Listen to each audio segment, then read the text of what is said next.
Pagbasa mula sa sulat ni Apostol San Pablo sa mga taga-Roma. Mga kapatid, ang Diyos ay hindi nagbabago ng isip tungkol sa kanyang mga kaloob at pagtawag.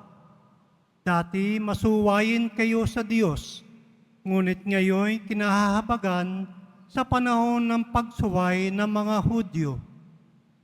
Gayon din naman sila'y naging masuwayin, ngayong kayo'y kinahahabagan, upang sila'y kahabagan din, sapagkat hinayaan ng Diyos na maalipin ng kanilang kasalanan ang lahat ng tao, upang maipadama sa kanila ang kanyang habag. Napakasagana ng kayamanan ng Diyos, di matarok ang kayamanan, karunungan, at kaalaman ng Diyos. Hindi malirip ang kanyang panukala at pamamaraan, gaya ng nasusulat. Sapagkat sino ang nakaalam sa pag-iisip ng Panginoon? O sino ang naging tagapayo niya?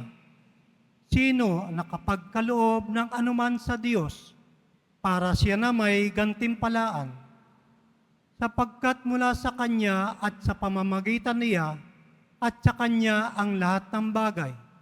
Sa Kanya ang karangalan magpakailanman. Amen. Salamat sa Diyos.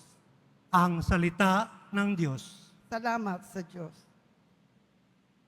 Panginoon, iyong dinggin, akong iyong ginigiliw. Panginoon, iyong dinggin, ako'y iyong ginigiliw. Naghihirap ako't mahapdi ang sugat. O Diyos, itayo mo, ako ay iligtas. Pupurihin ang Diyos, aking aawitan. Dadakilain ko't pasasalamatan. Panginoon, iyong dinggin, ako'y iyong ginigiliw. Kung makita ito, ninyong mga dukha, sila ay sasamba sa laki ng tuwa. Dinirinig ng Diyos ang may kailangan. Lingkod na bilanggoy, di nalilimutan. Panginoon, iyong dinggin, ako'y iyong ginigiliw. Ang lungkod ng Siyon, kanyang ililigtas. Bayang nasa Huday muling itatatag. Doon mananahan ang mga hinirang. Ang lupain dooy aariing tunay. Magmamana nito'y yaong lahi nila, may pag-ibig sa Diyos, ang dooy titira. Panginoon, iyong dinggi, ako'y iyong ginigiliw. Magsitayo na po ang lahat.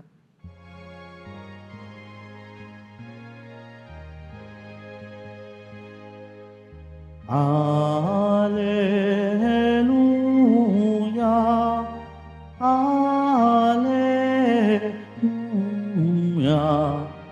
Alleluia, Alleluia.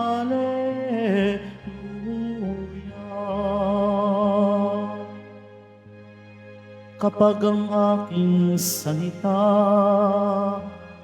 sa inyo'y naidambana, taglay niyo ang aking diwa.